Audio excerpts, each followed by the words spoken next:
નમસ્કાર પ્રણામ વિદ્યાર્થી મિત્રો, once again welcome in English with ચિરાગભાઈ બારોટ. આજે આપણે speech, direct indirect speech chapter ભણવાના છીએ, જેનો પાર્ટ 1. પરંતુ એ સમજ્યા પહેલાં આ વિડીયોની અંદર જે મેં બોલનાર, સાંભળનાર અને ત્રીજો પુરુષ એના સાથે સાથે કાળ કેવી રીતે બદલાય, એટલે કે સેડ હોય તો કાળ બદલાય, એ પણ મૂકેલું છે.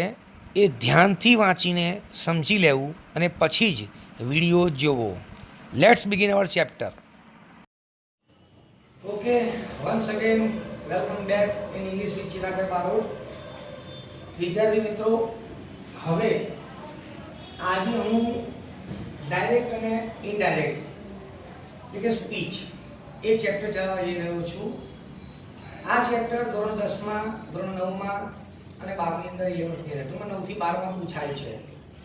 અગત્યનું ચેપ્ટર છે, ખૂબ ધ્યાન રાખજો. હવે આ ચેપ્ટર ચલાવ્યા પહેલા મેં તમને બધાને એક પીડીએફ મોકલી હતી, જેમાં બોલનાર, સાંભળનાર અને ત્રીજો પુરુષ એના વિશે લખ્યું હતું. આઈ એટલે બોલનારનો કર્તા, વી એટલે બોલનારનો કર્તા, યુ એટલે સાંભળનારનો કર્તા અને કર્મ વગેરે વગેરે કહ્યું હતું. એના સિવાય એક ટેબલ એમાં મેં લખાયું હતું સેડ હોય એટલે કાળ બદલાય. મતલબ કે મેં લખાયું હતું કે ભાઈ ક્રિયાપદનું મૂળ રૂપ એટલે કે V1 હોય, V ની પાછળ એટલે કે ક્રિયાપદની પાછળ S, ES કે IES લાગેલું હોય તો કાળ બદલાઈને ક્રિયાપદનું V2 એટલે કે ક્રિયાપદનું ભૂતકાળનું રૂપ થાય. એ તમે તૈયાર કરી નાખ્યું હશે. તમે એ તૈયાર કરી નાખ્યું છે તો હવે આપણે ચેપ્ટર શરૂ કરીશું. ધ્યાનથી પૂરેપૂરું બોર્ડ પર જોજો. સ્પીચની અંદર પહેલા હું શરૂ કરું છું.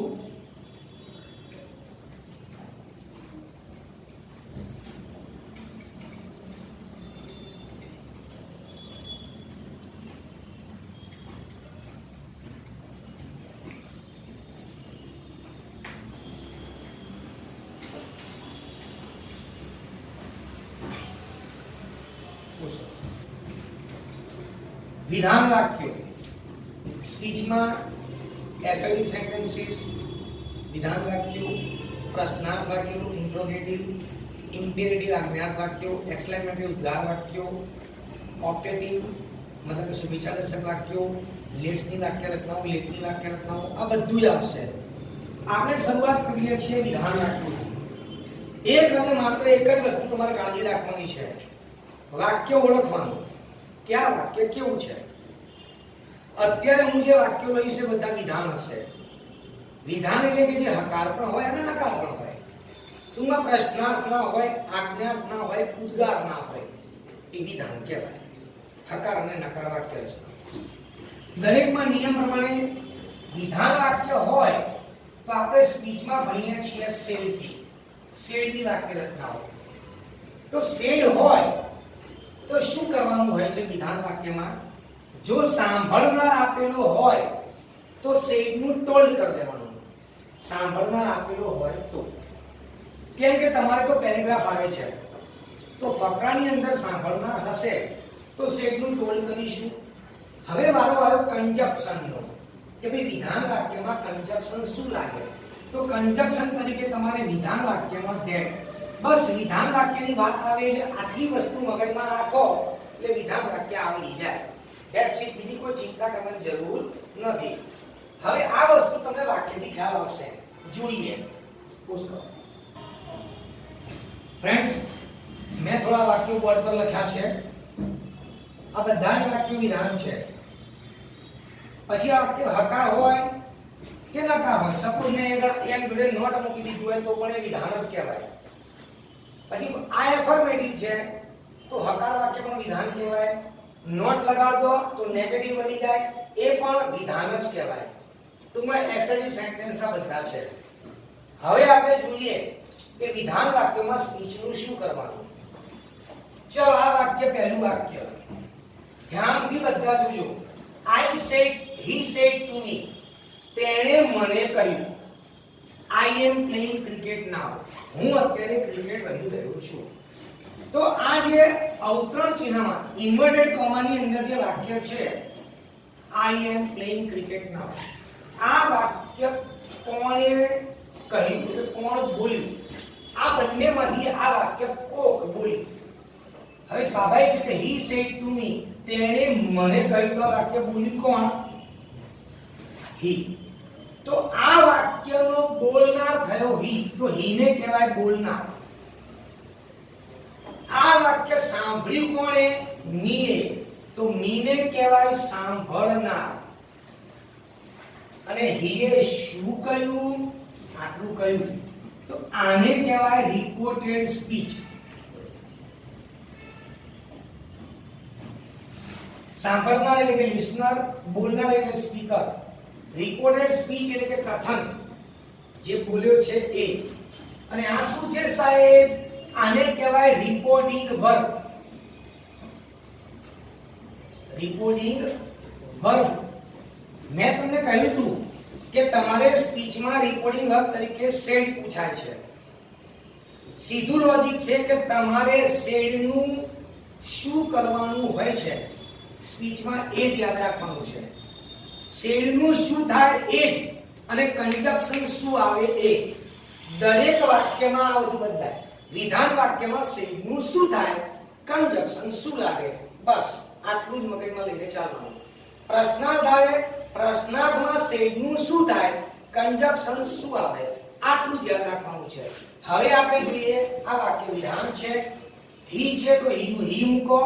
સાંભળનાર છે તો સેડનું આપણે કરીશું ટોલ્ડ, એટલે અહીંયા મૂકીશું ટોલ્ડ. ફરજિયાત આ ટુ કાઢી નાખવાનો. હી ટોલ્ડ મીનું મી. અહીંયા કોમા આવી એટલે અલ્પ વિરામ આવ્યું, ત્યાં આવશે conjunction. He told me that. અહીંયા આગળ કોઈ નવી હળી કરવાની નહીં. પરંતુ હવે જ્યારે તમે અવતરણ ચિહ્નમાં આવો ત્યાં તમારે સ્પીચ ચેન્જ કરવી પડે. ડાયરેક્ટ અને ઇનડાયરેક્ટ નો નિયમ છે કે બોલેલું વાક્ય જ બદલાય. જે વાક્ય બોલેલું નથી એ કદાપી ચેન્જ ન થાય.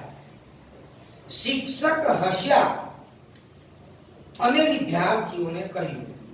તો હસ્યા તો કશું બોલ્યા નથી, એનું કશું જ ન થાય. પણ વિદ્યાર્થીઓ જે બોલ્યા છે એ થાય.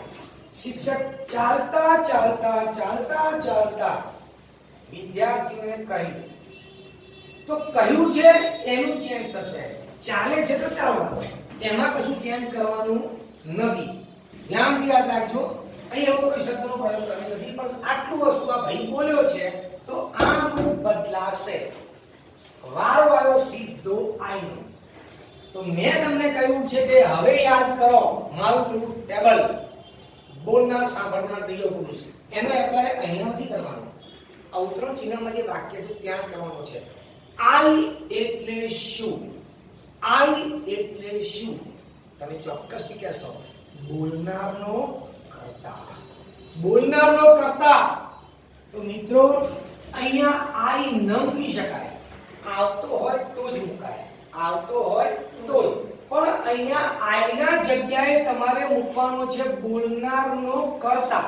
કારણ કે આઈ એટલે શું? બોલનારનો કર્તા. અહીંયા તમારે મૂકવાનો છે બોલનારનો કર્તા. આ બેમાંથી કોણ બોલે છે? હી. તો હીનો કર્તા કોણ?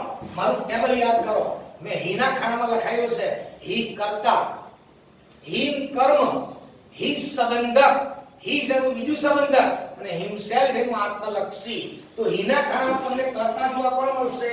એ પોતે. તો બોલનારનો કર્તા આઈના જગ્યાએ અહીંયા થઈ જશે હી. પોઝ કરો. ફરી એકવાર સમજી લો. આઈ એટલે શું? બોલનારનો કર્તા. બંનેમાંથી બોલે છે હી, અને હીનો કર્તા થાય હી. આપણે હી મૂકી દીધો.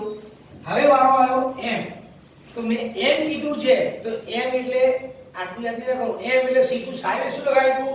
એમિઝા. એમિઝાનું સાહેબે શું લગાવ્યું હતું? વોઝ વેર. તો એ વોઝ અને વેર. તો હી જોડે વોઝ વપરાય કે વેર? તો વપરાય વોઝ. તો વોઝ મૂકી દો. હવે આવો પ્લેઇંગ નું આવ્યો તો પ્લેઇંગ નું પ્લેઇંગ મૂકી દો. સાહેબ તમે પ્લેઇંગ નું પ્લેઇંગ કેન મૂક્યું તો હું અહીંયા એક વસ્તુ લખી દઉં છું, કાળ ન બદલાય. આ યાદ રાખજો, કોનો કાળ ન બદલાય? જેની આગળ ટુ પ્લસ મૂળરૂપ એટલે કે જે ક્રિયાપદની આગળ ટુ લાગેલું હોય એનો કાળ ન બદલાય. એ ક્રિયાપદ એમના એમ મુકાય, એનો કાળ ન બદલાય, એને ભૂતકાળમાં લઈ જવાય નહીં. બીજું, જે ક્રિયાપદની પાછળ આઈએનજી હોય તો એનો પણ કાળ ન બદલાય. ત્રીજું, જે ક્રિયાપદમાં એની આગળ એમ એટલે કે મોડલ ઓક્સિલરી ક્રિયાપદની આગળ will, shall, can, may, would, should, could, might અને must આપેલું હોય, જે ક્રિયાપદની આગળ will, shall, can, may, would, should, could, might અને must હોય એનો પણ કાળ ન બદલાય. અને જે ક્રિયાપદ ભૂત કૃદંતમાં હોય એટલે કે પાસ્ટ પાર્ટિસિપલ V3 એમાં હોય એનો પણ કાળ ન બદલાય. તો અહીંયા તો આઈએનજી છે, કાળ બદલવાનો નથી. ક્રિકેટ વિશે મેં તમને કશું લખાયું નથી કે આનું બદલો કે ના બદલો, એટલે નથી બદલવાનું. હવે આવ્યું નાવ. નાવનું મેં તમને પીડીએફ માં લખાયું છે કે નાવનું થશે ધેન. તો અહીંયા નાવનું કરી દો ધેન. અવતરણ ચિહ્ન નીકળી જશે અને ડાયરેક્ટ માંથી જ્યારે વાક્ય ઇનડાયરેક્ટ માં જાય ત્યારે ફૂલ સ્ટોપ સિવાય બીજી કોઈ નવી નિશાની મૂકવાની હોતી નથી. વાક્ય પૂરું થાય ત્યારે. હવે અહીંયા બીજું વાક્ય, અનિલનું અનિલ લખ્યું, શેરડીનું લખ્યું, સાંભળનાર છે એટલે શેરડીનું લખ્યું ટોળ. તુને કાઢી નાખો, અનિલે અનિલાને કહ્યું. કંજક્શન તમને ખબર જ છે, વિધાન વાક્ય છે, કંજક્શન આવશે that. હવે વારો આવ્યો પાછો અહીંયા ફરીવાર આવ્યો તો અહીંયા મૂકો ખાલી જગ્યા. પરીક્ષા ખાલી જગ્યા તમે ન કરતા, આ હું તમને સમજાવવા માટે કહું છું. તમારે તો વાક્ય સમજવા દેવાનું. આઈ એટલે શું? ફરીથી તમે કહેશો બોલનારનો કર્તા. આઈ એટલે બોલનારનો કર્તા. અહીંયા આ આઈ અહીંયા મુકાય નહીં. આ ખાલી જગ્યામાં આ આઈ મુકાય નહીં. અહીંયા મુકાય બોલનારનો કર્તા. અનિલ અને અનિલામાંથી બોલે છે કોણ? અનિલ બોલે છે. તો અનિલ એટલે પુરુષ છે એટલે હી કહેવાય. હી કહેવાય ને, તો હીનો કર્તા શું થાય? તો હીનો કર્તા થાય હી. શી નો થાય. હવે વારો આવ્યો વિલ. સાહેબ વિલ નું કઈ લખાયું છે તમે? ડેફિનેટલી મેં વિલ અને શેલ બંનેનું લખાયું છે વુડ. તો અહીંયા તમારે કરી દેવાનું છે વુડ. વારો આવ્યો હેલ્પ. પ્રશ્ન થશે હેલ્પ એટલે ક્રિયાપદનું મૂળરૂપ. તો ક્રિયાપદનું મૂળરૂપ સાહેબ તમે શું લખાયું છે?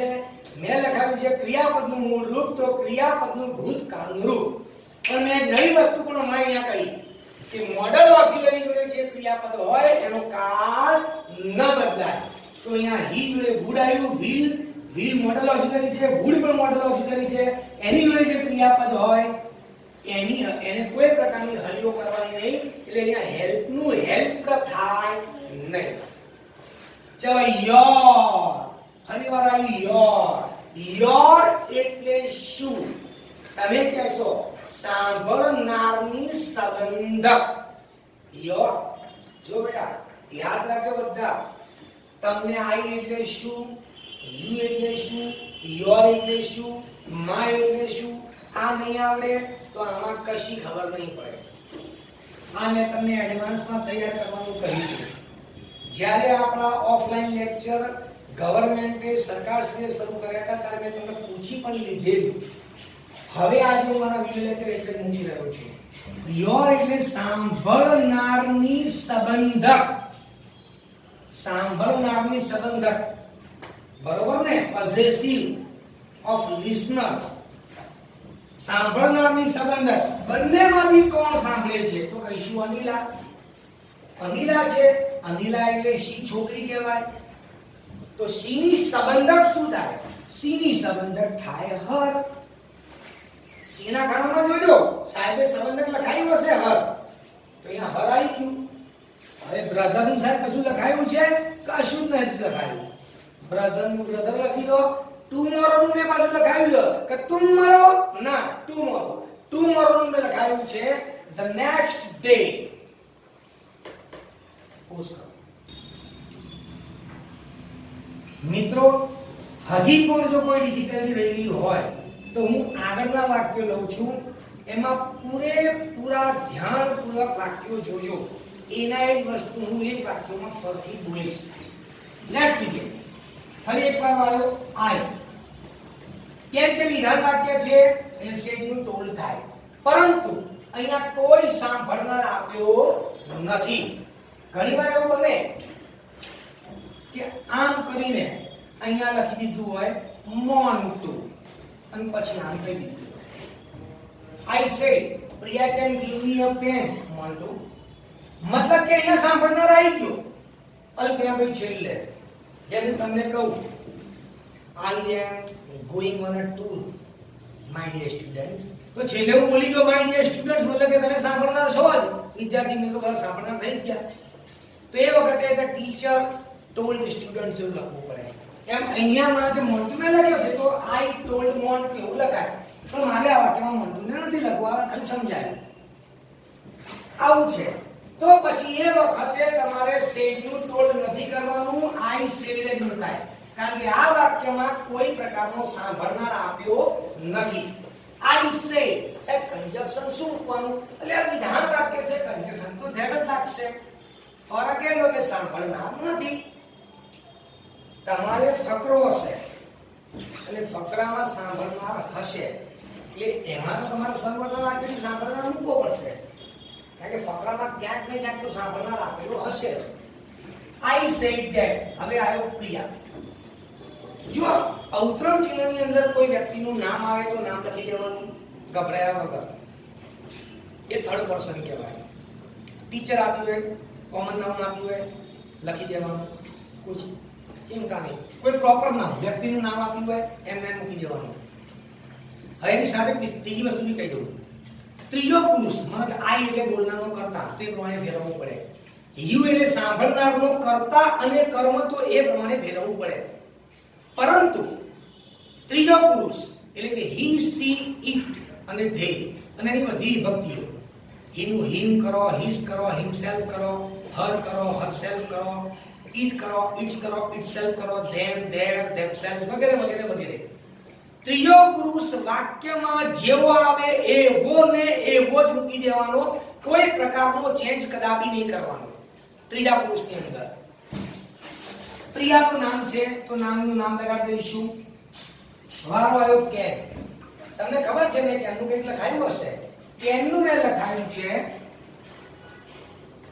કુડ. હવે મોડલ ઓક્સિલરી એના જોડે ક્રિયાપદ આવ્યું, કોઈ કાળ બદલાય નહીં, તો ગીવ નું ગીવ લખો. હવે વારો આવ્યો મી. મી એટલે શું? મી એટલે મેં લખાયું છે આઈ ના ખાનામાં. આઈ એટલે બોલનારનો કર્તા, મેં બાજુમાં લખાવ્યું મી. મી એટલે બોલનારનું કર્મ. બોલનારનું કર્મ. તો બેટા અહીંયા મી ન મુકાય, પણ અહીંયા મુકાય બોલનારનું કર્મ. બોલે છે કોણ? આઈ.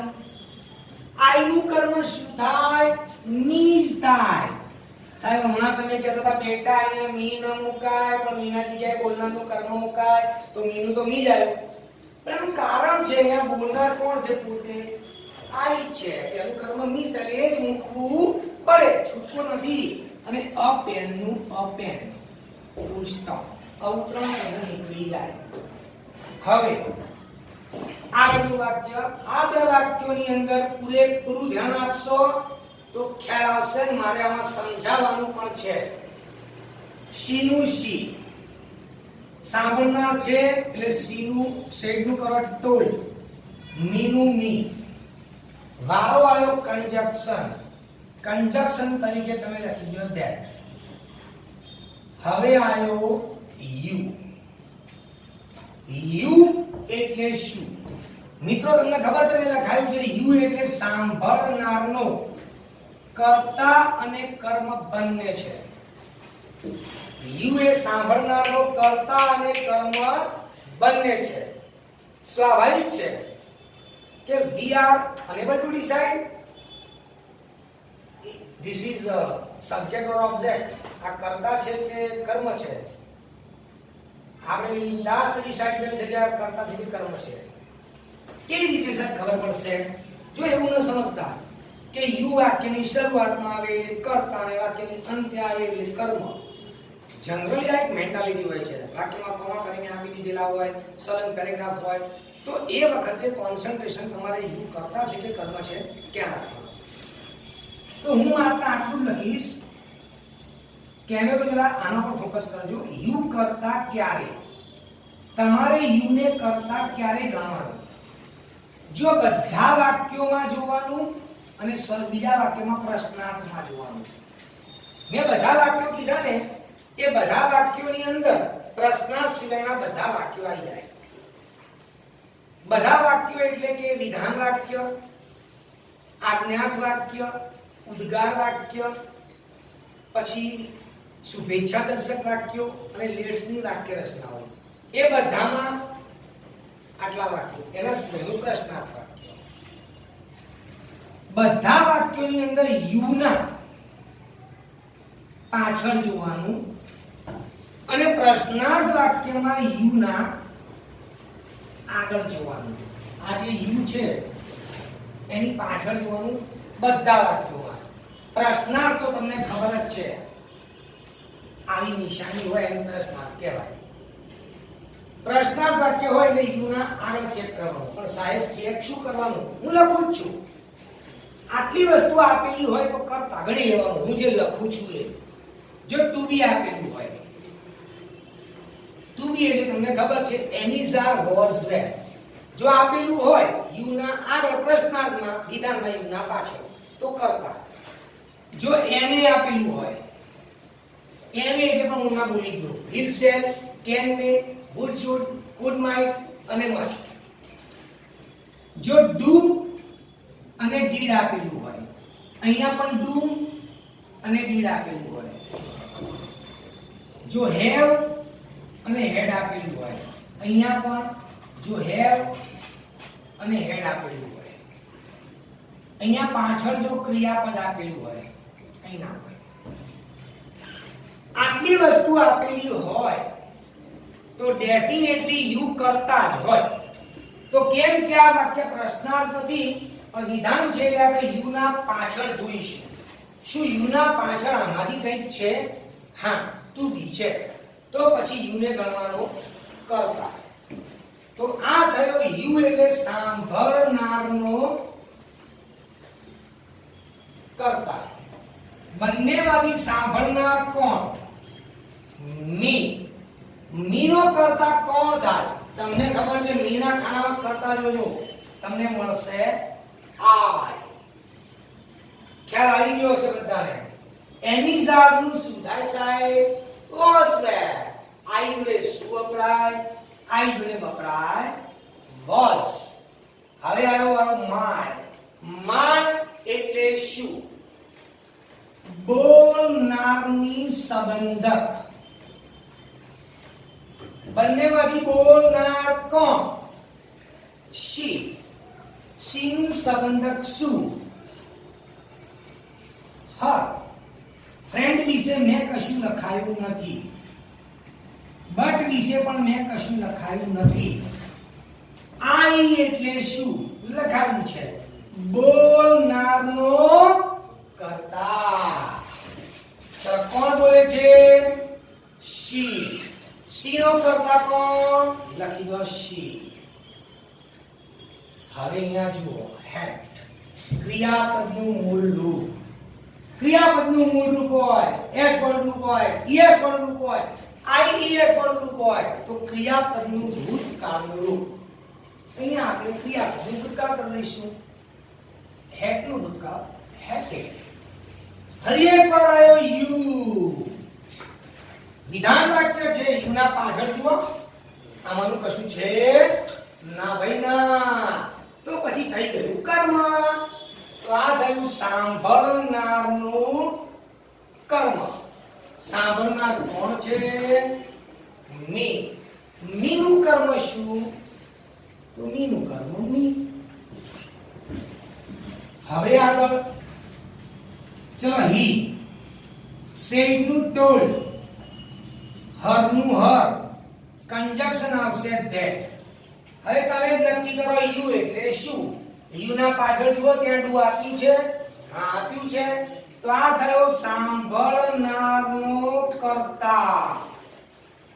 સાંભળનાર હર, હર નો કર્તા શી. બરોબર ને? હવે જો આમે લખાયું હશે ડુડસ પ્લસ મૂળ રૂપ. મેં એમાં કીધું હશે ડુડસ પ્લસ મૂળ રૂપ, એમાં જો નોટ હોય તો ડીડ પ્લસ મૂળ રૂપ, અને નોટ ન હોય તો ક્રિયાપદનું ભૂતકાળનું રૂપ. ડુડસ પ્લસ મૂળ રૂપ, નોટ હોય તો ડીડ પ્લસ મૂળ રૂપ, નોટ ના હોય તો ક્રિયાપદનું ભૂતકાળનું રૂપ. તો અહીંયા નોટ છે એટલે ડીડ મૂકો, નોટ મૂકો, અને કીધું ડીડ પ્લસ મૂળ રૂપ એટલે ગોનું ગોજ રવા દેવાનું. ધેર નું મેં કશું લખાયું નથી, મેં હિયર નું ધેર લખાયું છે, પણ ધેર નું હિયર ના થાય. ટુ વાળા ક્રિયાપદનો કાળ ન બદલાય. પહેલું જ લખેલું છે ત્યાં આગળ, ફોકસ કરો એના ઉપર. ટુ વાળા ક્રિયાપદનો કાળ ન બદલાય. એ લખેલું છે ટુ પ્લસ મૂળ રૂપ, કાળ ન બદલાય. એટલે 2 મિનિટ નું 2 મિનિટ. હિમ એટલે શું? ત્રીજો પુરુષ કર્મ. હમણાં જ બોલ્યો, ત્રીજો પુરુષ વાક્યમાં જેવો આવે એવો ને એવો જ લાગે, મૂકી દેવાનો, ચિંતા કરવાની નહીં. That's it. અહીંયા તમારા વિધાન વાક્યો પૂરા થયા. ખાસ આટલી વસ્તુ પર ફોકસ કરજો, કારણ કે આ બધી વસ્તુ પ્રશ્નાર્થમાં પણ આવશે. નેક્સ્ટ વિડિયોની અંદર ફ્રેન્ડ્સ હું તમને ઇન્ટ્રોગેટિવ સેન્ટેન્સ સમજાવી દઈશ. Okay, once again welcome back in English with Chiragbhai Baro. My dear students, ગયા લેક્ચરની અંદર મેં એસેટિવ સેન્ટેન્સીસ વિધાન વાક્યો સમજાયા હતા. એ વખતે મેં તમને કહ્યું હતું કે વિધાન વાક્યની અંદર ડાયરેક્ટ અને ઇનડાયરેક્ટ સ્પીચની અંદર શેડનું ટોલ્ડ કરવાનું, કંજક્શન તરીકે ધેટ લગાડવાનું. આજે હું વાત કરી રહ્યો છું ઇન્ટરોગેટિવ સેન્ટેન્સીસ, પ્રશ્નાર્થ વાક્યો. પ્રશ્નાર્થ વાક્યો એટલે તમને ખબર પડી જ જાય, પાછળ આવી સરસ મજાની નિશાની હોય. હવે એક સીધી બાબત, પ્રશ્નાર્થ વાક્યો જનરલી બે પ્રકારના હોય. એક તો હોય ઇન્વર્ઝન ક્વેશ્ચન, જેને આપણે ઉલટ પ્રશ્ન કહીએ છીએ, ઉલટ પ્રશ્ન. અને બીજા હોય ડબલ ક્વેશ્ચન. જે ઇન્વર્ઝન ક્વેશ્ચન હોય ને, ઇન્વર્ઝન, એનો જવાબ હા કે નામાં મળે. સપોઝ હું પ્રશ્ન કરું, આર યુ સ્ટુડન્ટ્સ? તમે કહેશો યસ. હું કહીશ આર યુ અ ડોક્ટર? તો કોઈ વ્યક્તિ કહેશે નો. જો ડોક્ટર હશે તો કહેશે યસ. કોઈ મને કહેશે આર યુ અ ટીચર? હું કહીશ યસ. મને કહેશે આર યુ અ ડોક્ટર? હું કહીશ નો. સપોઝ એવું મને કહે do you drink tea every morning? હું કહીશ યસ. શું તમે દરરોજ સવારે ચા પીઓ છો? હા, સવારે, બપોરે, સાંજે, રાત્રે. Yes yes yes yes. ટૂંકમાં ઉલટ પ્રશ્નનો જવાબ યસ કે નો માં મળે, પણ ડબલ પ્રશ્નનો જવાબ યસ કે નો માં મળે નહીં. સર ડબલ ક્વેશ્ચન્સ કોને કહેવાય? સીધું લોજિક છે. who, whom, whose, which, when, why, how many, how much, how, why, આ બધા ડબલ છે. આમાંથી એક પણ પ્રશ્નનો જવાબ યસ કે નો માં ના મળે. કોઈને કહીએ how are you? Yes yes yes yes. શક્ય નથી. Where do you live? ક્યાં રહો છો? Yes. What is your father? Yes. No no, ન મળે. ડબલ ક્વેશ્ચનનો જવાબ યસ કે નો માં મળે? નો, નોટ પોસિબલ. એટલે બે પ્રકારના પ્રશ્નો, ડબલ અને ઉલટ. હવે હું જે થોડું મોટું સાંભળજો બેટા. ડબલ ની અંદર એક હાઉ મેની, એક હાઉ મચ અને એક હુઝ. આમની સાથે એક શબ્દ જોડેલો હોય એ તમારે જોડેલો રાખવાનો. હાઉ મેની કદી એટલું ન હોય. How many boys, how many girls, how many students વગેરે વગેરે જેવા શબ્દો કંઈક તો જોડેલું હોય. અને how much sugar, how much ઘી, આ બધાની સાથે પણ શબ્દ જોડેલો હોય. whose father, whose mother, whose uncle, કોના કાકા, કોની મમ્મી વગેરે વગેરે આમની સાથે શબ્દ જોડેલો હોય જે તમારે જોડેલો રાખવાનો. મગજમાં યાદ રાખજો. હવે પ્રશ્નાર્થ વાક્યનો નિયમ પ્રમાણે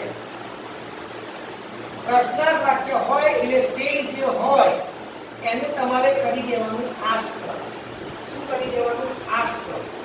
બીજું પણ છે ઇન્ફાઇન, પણ આપણે નહીં લખીએ, આપણે આસ્ક કરીશું.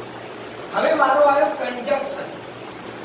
દરેક વાક્યની અંદર બસ આ જ કરવાનું છે. શેડનું શું લાગે, કંજક્શન શું લાગે, શેડનું શું થાય, કંજક્શન શું લાગે. તો પ્રશ્નાર્થમાં શેડનું થશે આસ્ક, વિધાનમાં થતું હતું ટોલ્ડ, પ્રશ્નાર્થમાં થશે આસ્ક. કંજક્શન શું લાગે? પ્રશ્નાર્થમાં બે કંજક્શન મૂક્યા છે, કાં તો ઇફ કાં તો ડબ્લ્યુએચ. હવે આ ઇફ અને વિધાનને ઓરમાં લખ્યા છે. તમે ઇફ પણ લખી શકો અને વિધાન પણ લખી શકો, પણ આપણે વિધાન યાદ નહીં રાખીએ, આપણે ઇફ અને ડબ્લ્યુએચ યાદ રાખીશું. તો સાહેબ ઇફ ક્યારે લખવાનું અને ડબ્લ્યુએચ ક્યારે લખવાનું? સીધું લોજિક છે. વાક્ય જો ડબ્લ્યુએચ થી પ્રશ્નાર્થ બનેલું હોય તો જે ડબ્લ્યુએચ હોય એટલે કે ડબ્લ્યુ જે હોય એ ડબ્લ્યુ મૂકી દેવાનું. જે ડબ્લ્યુએચ હોય એ જ ડબ્લ્યુએચ મૂકવાનું. વોટ હોય તો વોટ કંજક્શન, વેર હોય તો વેર કંજક્શન, વાય હોય તો વાય કંજક્શન. એમાં જે ડબ્લ્યુએચ હોય એ જ કંજક્શન. પણ ડબ્લ્યુએચ નથી, આમાં ડબ્લ્યુએચ નથી, આમાં નથી, તો પછી કંજક્શન તરીકે ઇફ લગાડો. ખ્યાલ આવ્યો? હવે કંજક્શન લગાડ્યા પછી આ થોડી બનાવેલી પેટર્ન છે.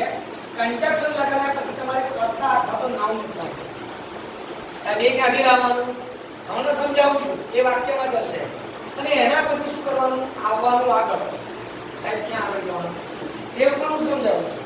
આ એક બનાવેલી પેટર્ન છે જે તમારા મગજમાં ઉતારવાની છે કે ભાઈ શેડનું પ્રશ્નાર્થમાં આસ્ક, કંજક્શન તરીકે ઇફ અથવા ડબ્લ્યુએચ પ્લસ કર્તા અથવા તો નાઉન અથવા તો ડેમોન્સ્ટ્રેટિવ આવે કંઈ પણ, મતલબ કે ધીસ, ધેટ આવે, ઈટ આવે, આવું કંઈ પણ આવી શકે, ધેર આવી શકે, ધોધ આવી શકે, કંઈ પણ આવું મૂકી દેવાનું છે.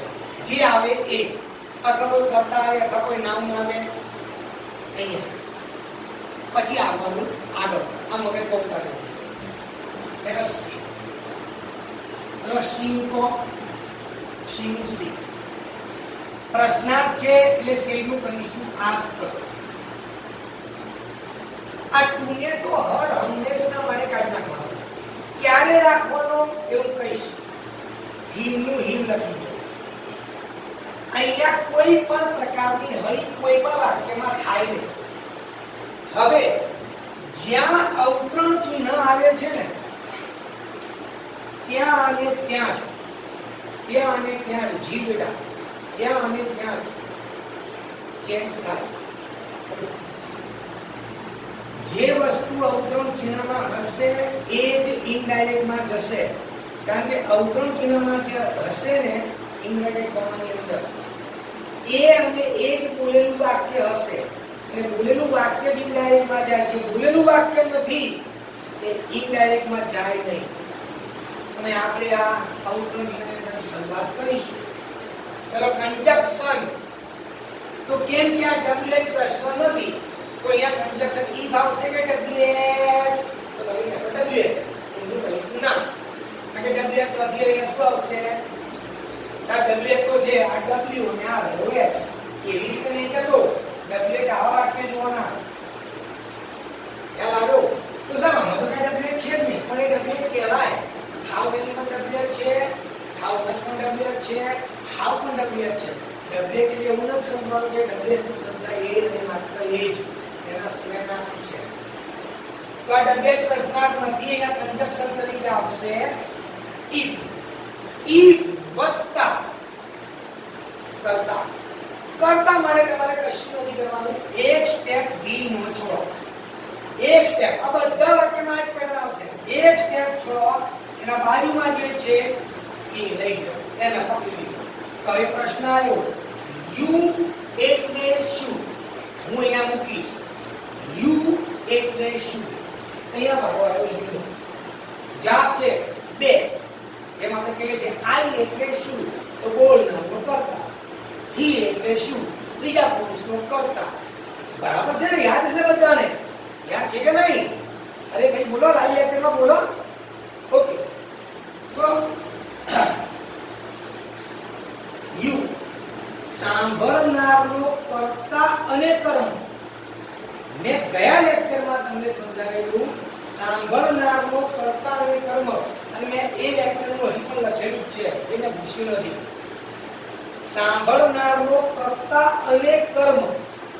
આપણે આટલું કીધું કે યુ કરતા ક્યારે ગણવાનું?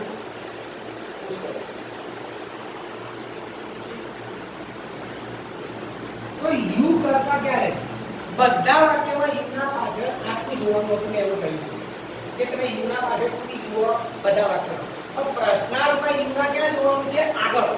તો ચલો અહીંયા યુના આગળ જોઈએ.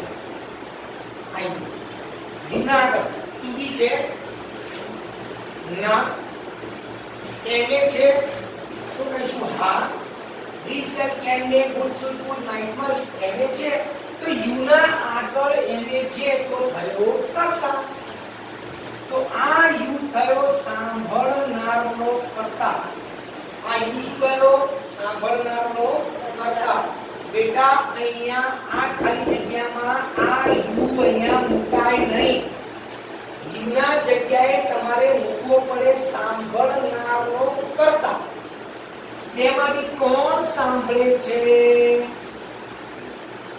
આ બોલે છે, આ સાંભળે છે. બરોબર ને? આ બોલે છે, આ સાંભળે છે.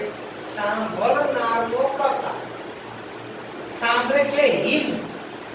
યાદ કરો, સાહેબે લખાયું હશે. આખું હિનું ખામ ચેકઆઉટ કરી નાખો.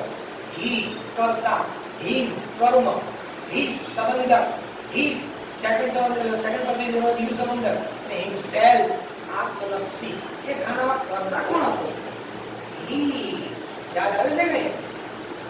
તો ફરી એકવાર યુ એટલે સાંભળનારનો કર્તા. સાંભળનાર હી અને હિમનો કર્તા થાય હી. હવે શું લખ્યું છે આગળ? તો અહીંથી આવો આગળ. વિલનું થશે ગુડ. વિલનું શું થાય? ગુડ. કેનું ગુડ? વિલ અને શેલનું ગુડ. હવે આ હેલ્પ. તો સાહેબ તમે લખાયું છે કે ક્રિયાપદનું મૂળ રૂપ હોય તો ક્રિયાપદનું ભૂતકાળ. પણ આટલી જગ્યાએ કાળ બદલવાનું નથી એવું મેં ગયા લેક્ચરમાં કહ્યું હતું. જે ક્રિયાપદની આગળ શું લાગેલું હોય? તું. કે ટુ પ્લસ મૂળ રૂપ, કાળ ન બદલાય. જે ક્રિયાપદની પાછળ આઈએનજી હોય, કાળ ન બદલાય. જે ક્રિયાપદની આગળ modal auxiliary will shall can may would should could might must હોય, કાળ ન બદલાય. અને જે ક્રિયાપદ ભૂતપૂર્વમાં હોય એનો પણ કાળ ન બદલાય. તો અહીંયા તમે જોઈ શકો છો મોડલ ઓક્સિલરી છે. કાળ બદલવાનું નથી, એટલે કે હેલ્પનું હેલ્પ જ રાખીશું, એનો ભૂતકાળ કરાય નહીં. અર્થી આવ્યો મી. ચલો મી એટલે શું? મી એટલે બોલનારનો કર્તા. ના, બોલનારનો સંબંધ, બોલનારનું કર્મ. મી એટલે બોલનારનું કર્મ. અહીંયા આવશે બોલનાર કર્મ. સાહેબ આ બંનેમાંથી કોણ બોલે છે? શી. એટલે શીનું કર્મ થાય.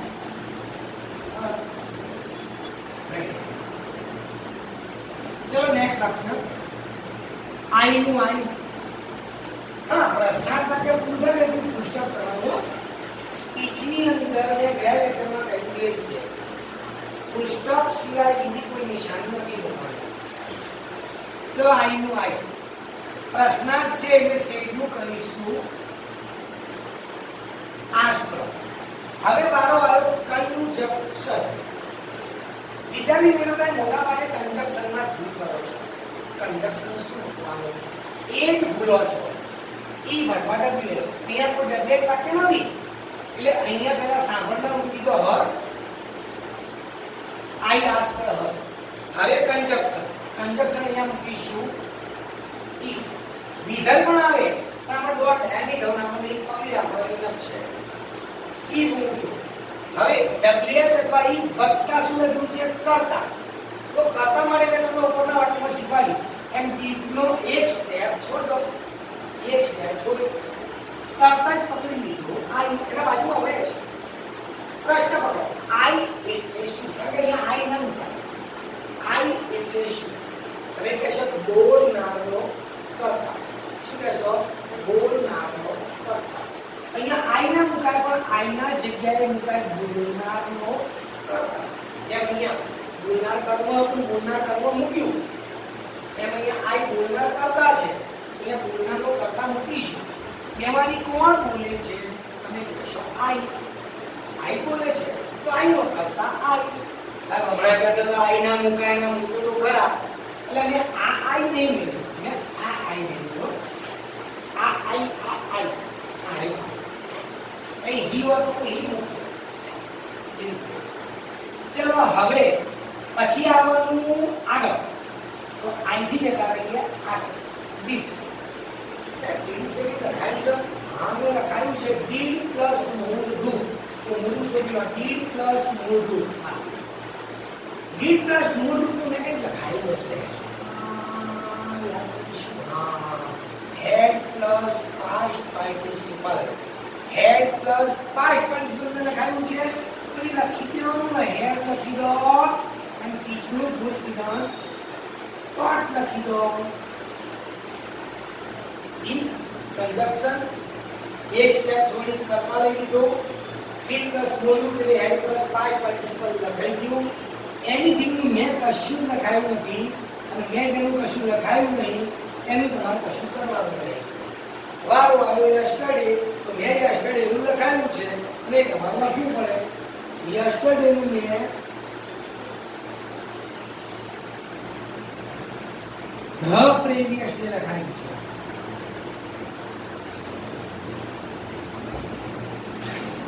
પ્રીવિયસ ડે ખાલી લખવાનું લખવા દે તો ખોટું પડે. The previous day full stop, પ્રશ્નાર્થ આવે નહીં.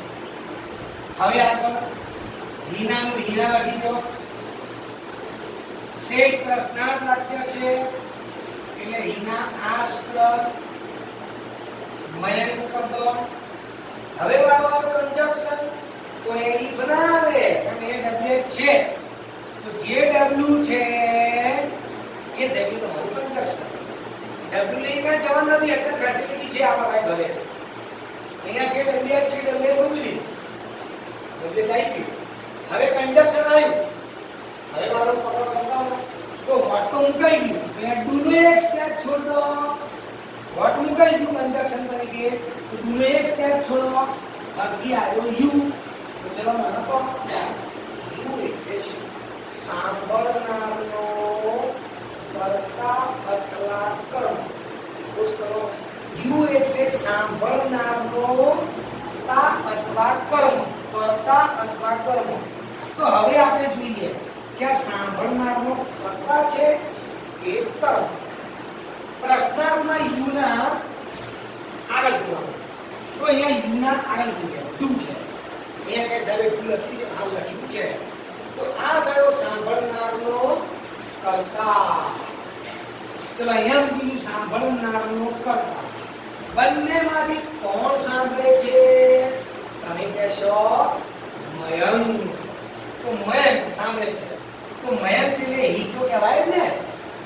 મયંક એટલે હી કહેવાય. જો મયંક એટલે હી કહેવાય. હું તમને એક વસ્તુ કહેવા માંગુ છું. અવતરણ ચિહ્નની અંદર જો નામ આવે ને તો નામ જ રાખવાનું. પણ આ બહાર નામ આવે તો અંદર નામ નહીં લખાય. અહીંયા મયંક ના લખાય. અહીંયા મયંક ના જગ્યાએ સાંભળનારો કરતા એટલે તમારે અહીંયા આગળ હી લખવું પડે. પણ અવતરણ ચિહ્નની અંદર માનો કે અહીંયા આગળ હી આપેલા યુનાથી ચિરાગ આપ્યો તો તેને તમારે ચિરાગ લખવું પડે. નામ આપ્યું તો અવતરણ ચિહ્નમાં નામ આપ્યું તો નામનું નામ જ રહેવા દેવું. એમાં કોઈ હળી નહીં. પણ અહીંયા મયંક છે તો અહીંયા બદલવું પડે. કારણ કે મયંક ક્યાં છે? બહાર.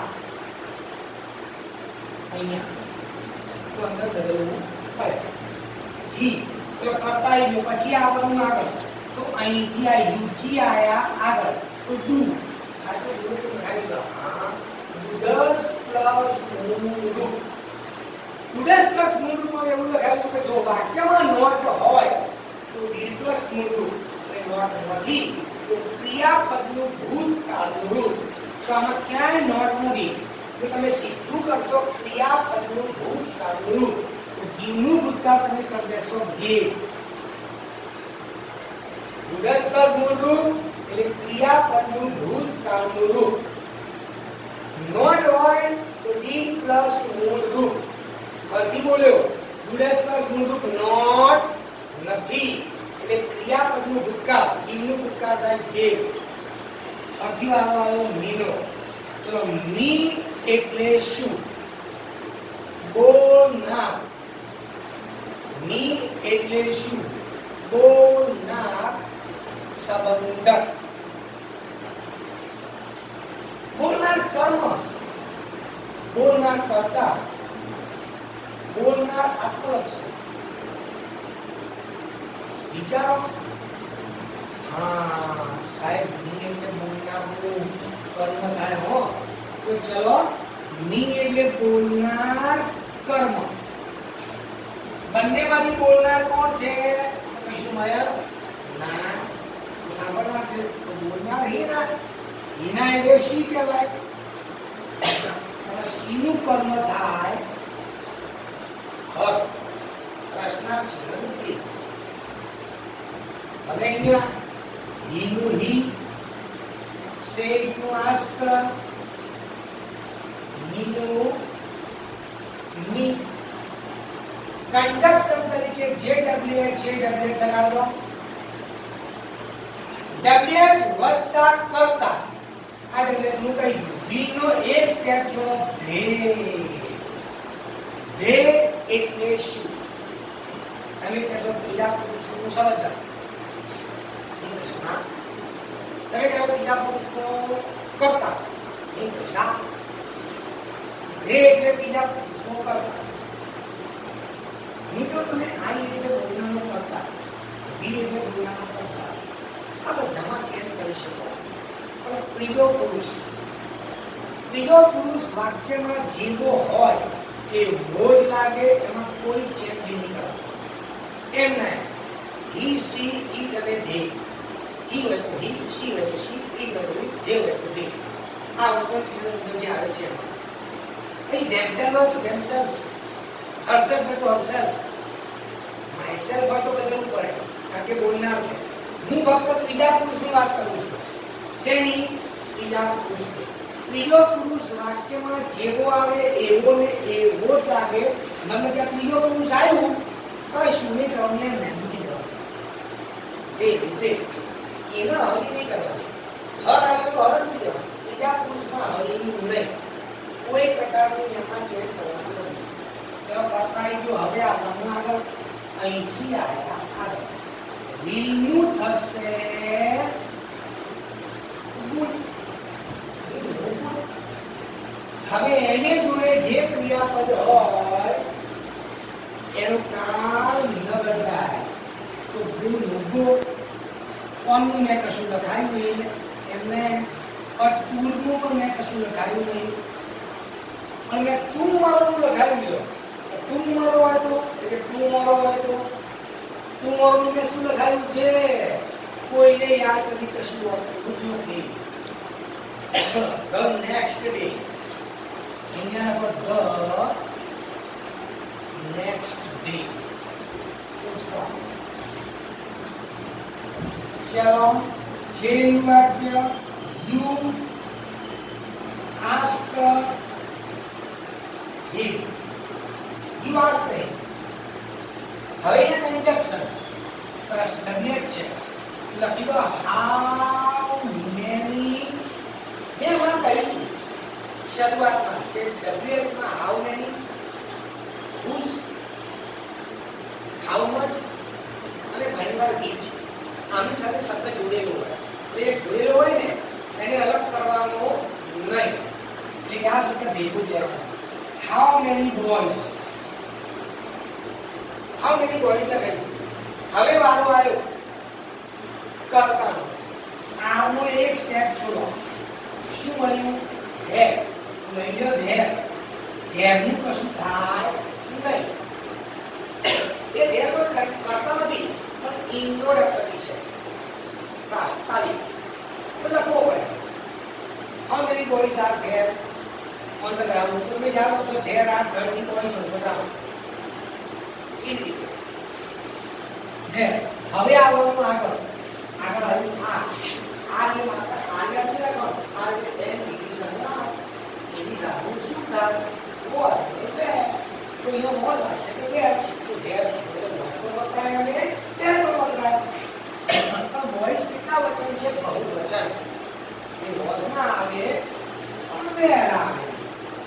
ઓનનું મેં કશું લખાયું નથી અને ધ ગ્રાઉન્ડનું પણ લખાયું નથી. મિત્રો પ્રશ્નાર્થ વાક્ય અહીંયા પૂરા થાય છે, પરંતુ હજી હું નેક્સ્ટ લેક્ચરની અંદર વિધાન અને પ્રશ્નાર્થના ફકરા લઈશ. એ ફકરા લઈશ ત્યારે તમને પ્રોપર ખબર પડશે કે આ પ્રકારના વાક્યો કેવી રીતે લખાય. What is your name? Who is your father? અને હું વાળા વાક્યમાં કરતા ન હોય તો તમે એ રીતે કરતા ક્યાંથી લાવી શકો? એ પ્રકારના વાક્યો હું એ વખતે ફકરામાં સમજાવીશ તમને કે હાઉ ટુ રાઇટ. એ પ્રકારના વાક્યો કેવી રીતે લખવા. યાદ રાખજો, આ પરિસ્થિતિમાં જે અત્યારે કોરોના ફેલાઈ રહ્યો છે એમાં તમે તમારા પરિવારની તમારી કાળજી રાખજો, કોઈ તમે સાચવજો અને વાંચન નિયમિત કરતા રહેજો. ગયા લેક્ચરની અંદર મેં તમને વિધાન વાક્યો અને પ્રશ્નાર્થ વાક્યો બંને વાક્યો સમજાયા હતા. એ વખતે મેં કહ્યું કે વિધાન વાક્યમાં શેડનું ટોળ થાય અને કંજક્શન તરીકે ધેટ લાગે. શેડનું ટોળ થાય, કંજક્શન તરીકે ધેટ લાગે. એના સિવાય પ્રશ્નાર્થ વાક્યમાં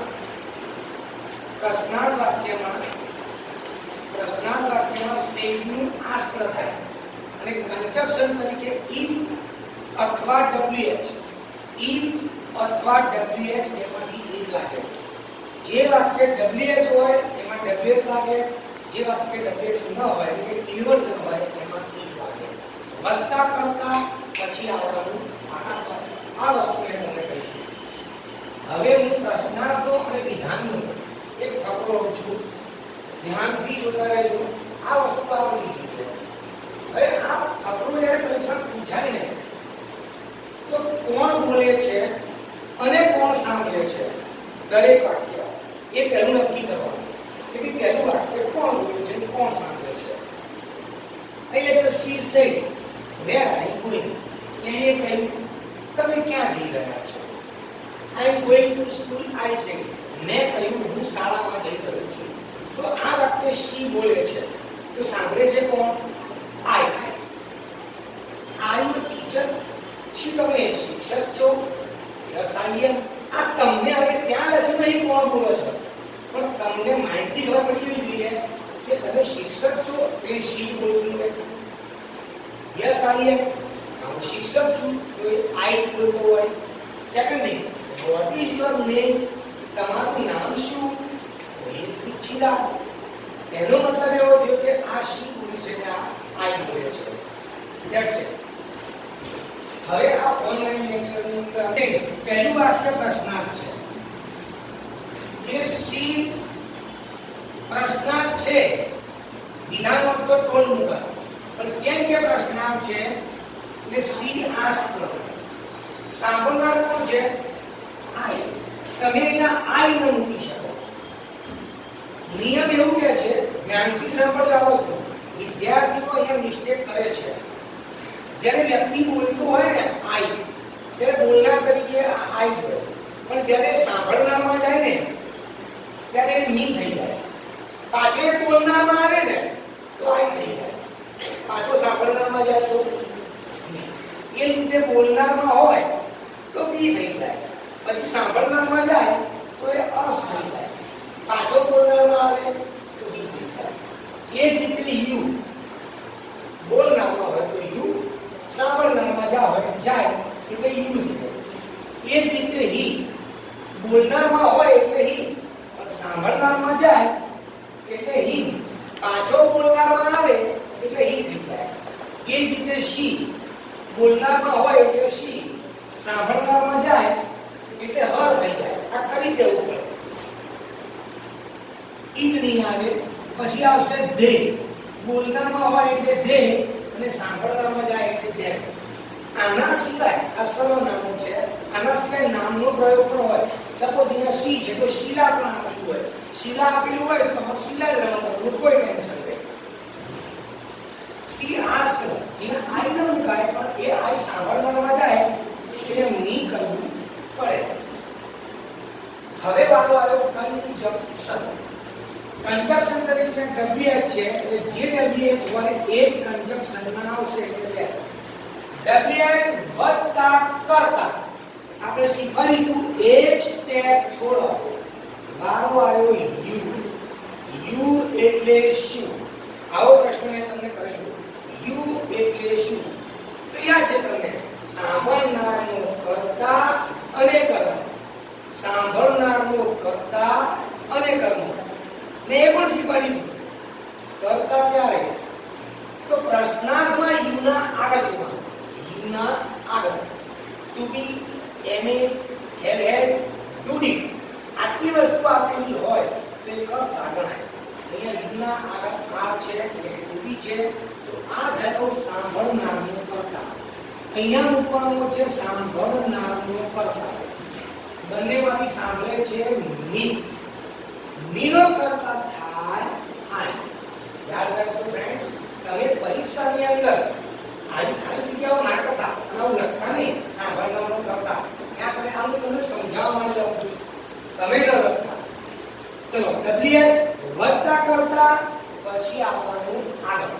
તો અહીંથી આયા આગળ એમિઝાર કાઉલાય.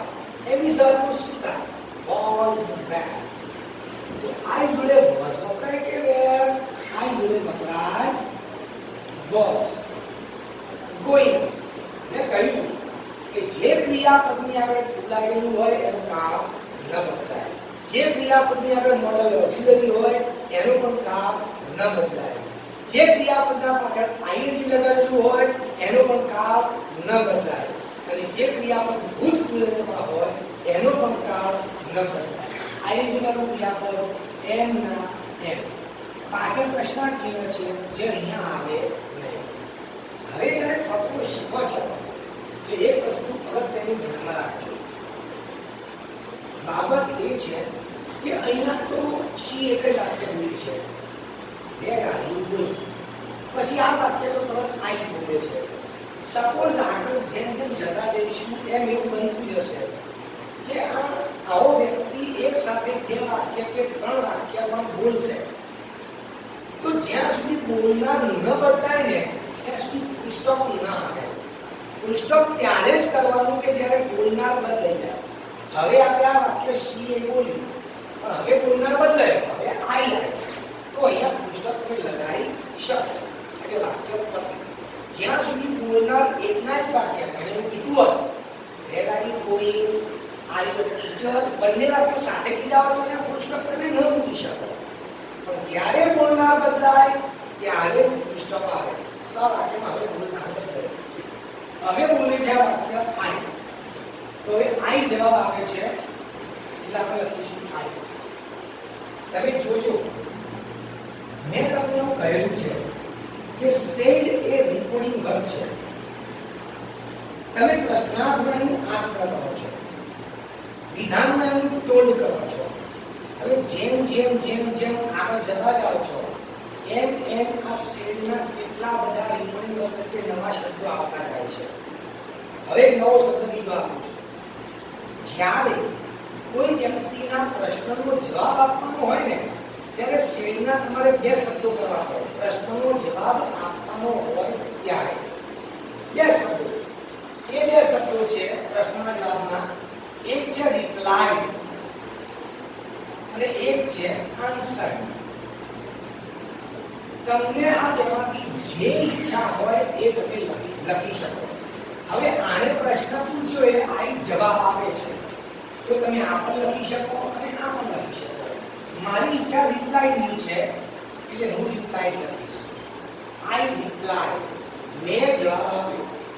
હવે નિયમ પ્રમાણે, ફકરાના નિયમ પ્રમાણે તમે એકવાર બોલનાર અને સાંભળનાર લખી દીધા પછી બીજી વાર તમે સાંભળનાર એક પણ વાક્યમાં નહીં લખો તો ચાલશે, પણ આપણે લખીશું.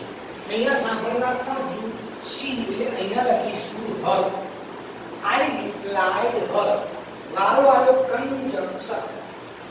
બેટા જ્યારે રિપ્લાઇડ આવે ને એટલે કંજક્શન ધેટ જ હોય, કારણ કે રિપ્લાઇડ એ હંમેશા અને હંમેશા વિધાન વાક્યમાં જ હોય.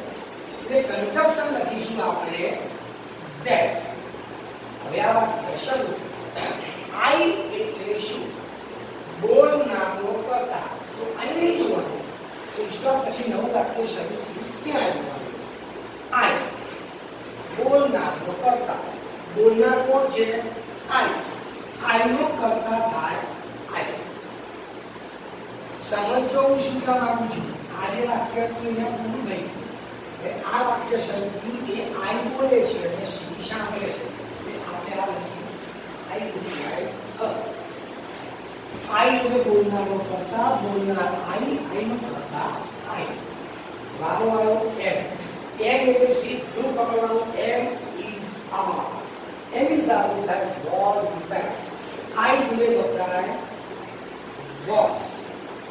આઈએનજી માં કોઈ પરિવર્તન થશે નહીં. ગોઈંગ ટુ સ્કૂલ નું મેં કશું લખાયું નથી. શું હવે બોલનાર બદલાયો છે? હા, બદલાયો. આ સી બોલે છે એટલે આપણે ફૂલ સ્ટોપ કરીશું. હવે સી એ પ્રશ્ન કીધો, આ યુ ટીચર. આને બીજી વાર પ્રશ્ન કર્યો એટલે આપણે લખીશું સી. પ્રશ્નાર્થ છે એટલે લખીશું આસ્ક. સાંભળનાર કોણ ગયો? સી બોલનાર નહીં તો સાંભળનાર સ્વાભાવિક ની જ થવાનો. C ask me. આ મેં લખ્યું. પરંતુ કેમ કે સી એ બીજી વાર પ્રશ્ન કર્યો, સી એ બીજી વાર પ્રશ્ન કર્યો તો તમે આવું પણ લખી શકો. C again ask me. આવું પણ તમે લખી શકો. સાહેબ અગેન લખવું કમ્પલસરી છે? નો, નોટ મેન્ડેટરી, નોટ કમ્પલસરી. આ કમ્પલસરી નથી પણ નેસેસરી છે. જરૂરી છે લખો તો સારું, ન લખો તો વાક્ય ખોટું નહીં પડે. તેમાં બંને ચાલશે, બરોબર. હવે વારો આવ્યો કંજક્શન. આ વાક્યમાં ડબલ્યુ એચ નથી, પ્રશ્નાર્થ છે. એ કંજક્શન તરીકે આવશે ઇફ. ઇફ વત્તા કર્તા. કર્તા માટે આર નો એક સ્ટેપ છોડો. યુ એટલે શું? સાંભળનારનો કર્તા અને કર્મ. ફરી એકવાર એક વસ્તુ પર જઈશ. પ્રશ્નાર્થમાં જોવાની યુના આગળ. યુના આગળ ટુ છે. યુના આગળ ટુ છે. એટલે આ થયો સાંભળનારનો કર્તા. તો સાંભળનાર અહીંયા જોઈશું? ના, ફૂલ સ્ટોપ પછી જે નવું વાક્ય થયું ત્યાં. સાંભળનાર ની. નીનો કર્તા થયો આઈ. ઇફ વત્તા કર્તા. હવે આવવાનું આગળ. ચલો અહીંથી આયા આગળ. એમિઝા. એમિઝા નું થાય વોઝ ધેર. આઈ જોડે વપરાય વોઝ. હું ચાહતો ને તો આ વાક્ય અલગ અલગ લખી શકતો, પણ મેં અલગ અલગ એટલા માટે નથી લખ્યા કે પરીક્ષામાં તમારે પેરેગ્રાફ લખવાનો હોય છે. અલગ અલગ વાક્ય નથી લખવાના, એ તમે પેરેગ્રાફ જ લખવાનું. હવે એમિઝાનું વોઝ ધેર ઓર ટીચરનું કશું થાય નહીં. વાક્ય પૂરું થયું એટલે ફૂલ સ્ટોપ. કારણ કે અહીંયા બોલનાર બદલાઈ ગયું. યસ આઈ એમ. આ બોલે છે આઈ, આ બોલે છે આઈ. તો હવે આઈને જવાબ આપ્યો છે. આઈને જવાબ આપ્યો એટલે આઈ. અગેન રિપ્લાય લખવાની જરૂર નથી. આઈ રિપ્લાઇડ લખો. હવે નવી વસ્તુ કહેવા જઈ રહ્યો છું. શું આવ્યું અહીંયા આગળ? યસ. બધા જ વિદ્યાર્થી મિત્રો ધ્યાનથી સાંભળજો, કારણ કે માત્ર અહીંયા યશ આવી છે, પણ હું જે વાત કરવા જઈ રહ્યો છું તે માત્ર યશની વાત નહીં કરું. હું જે વાત કરીશ એ બધા જ પ્રકારની વસ્તુની વાત કરીશ. જુઓ ધ્યાનથી જો કેટલા પ્રકારના શબ્દો તમારે આવશે. જો બેટા યશ આવે તો તમારે લખવું પડશે રિપ્લાય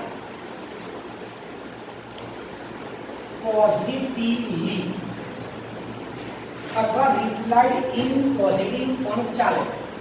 સેકન્ડ, જો નો હોય તો રિપ્લાઇડ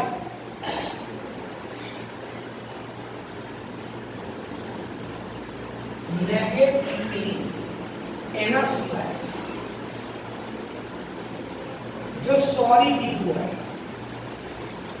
જો સોરી કીધું હોય તો પહેલા બોલનાર, જે બોલનાર હોય એ મૂકી દેવાનું. પછી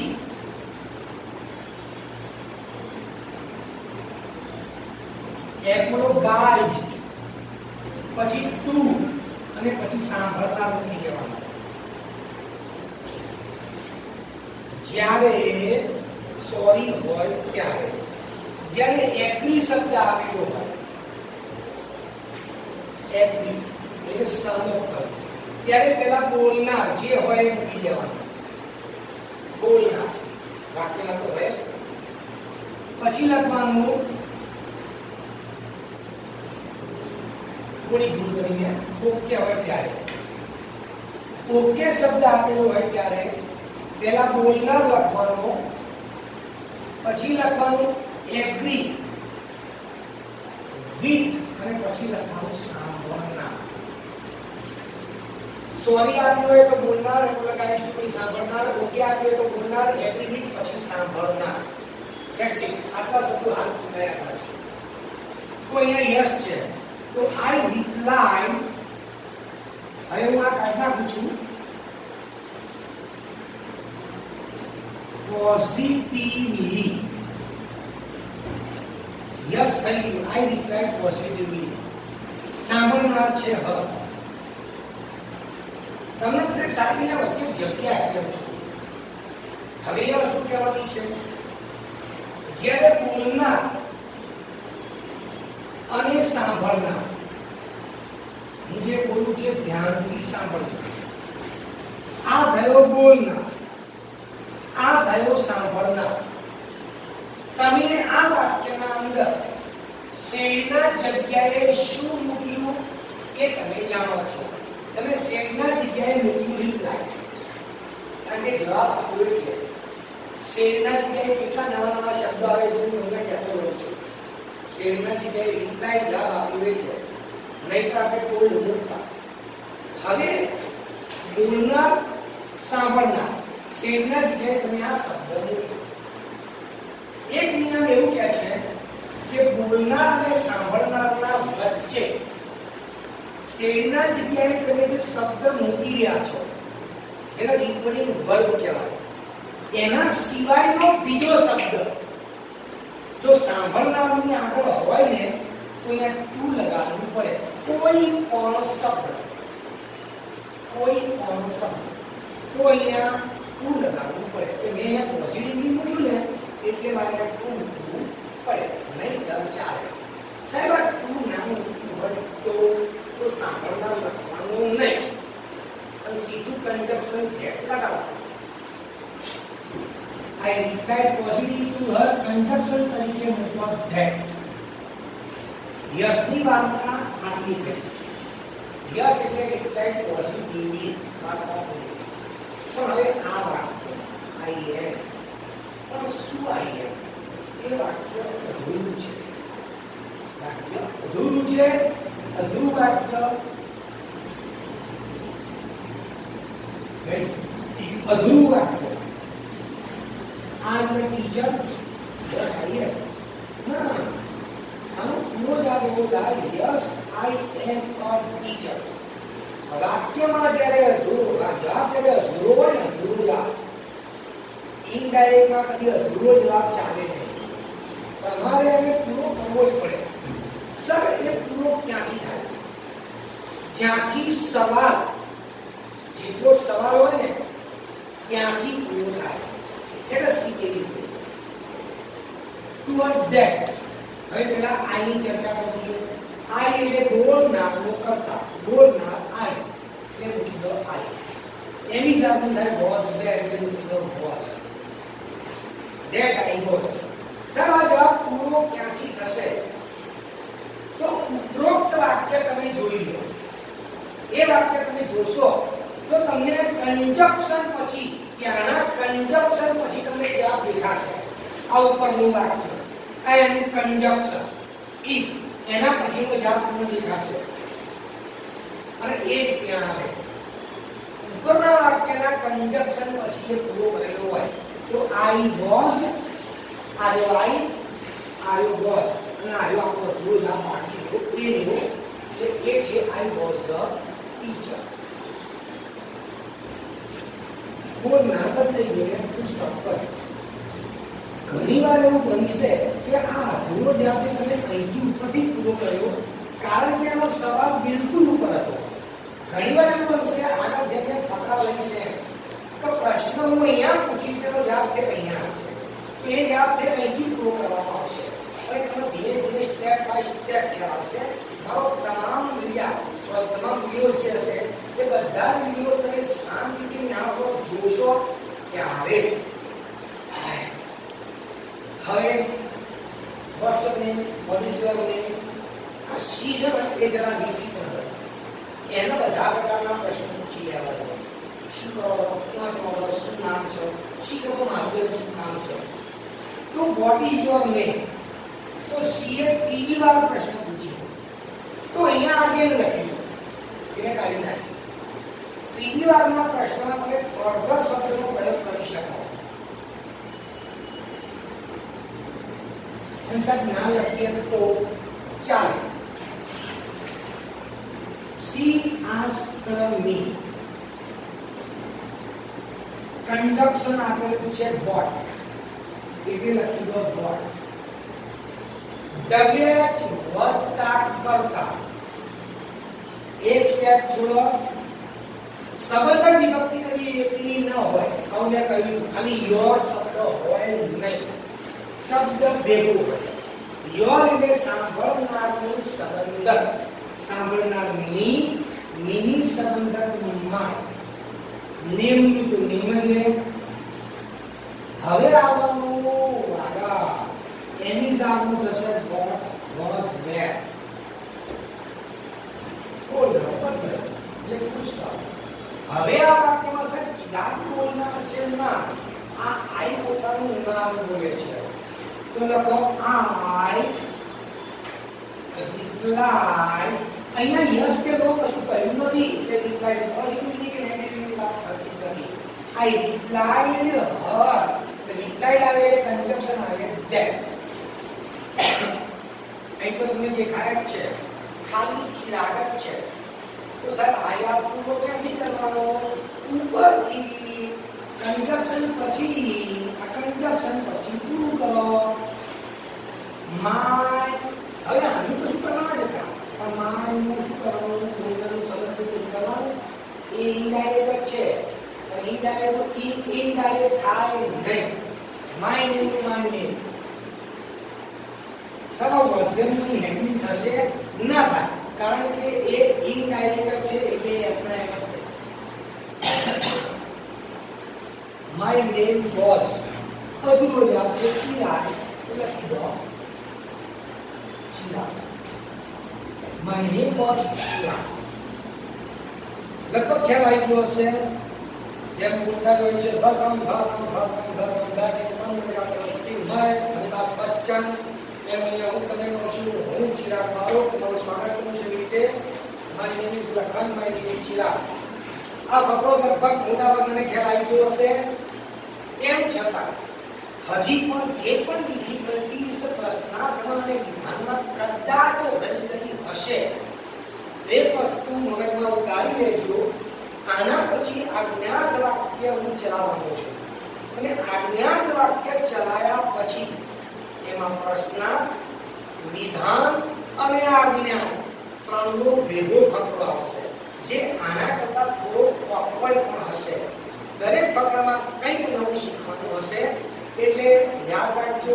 हमारे साथ जुड़े रहो। बस आज के लिए इतना ही। अब इंतजार कीजिए कल तक। जय श्री हरि, जय माता।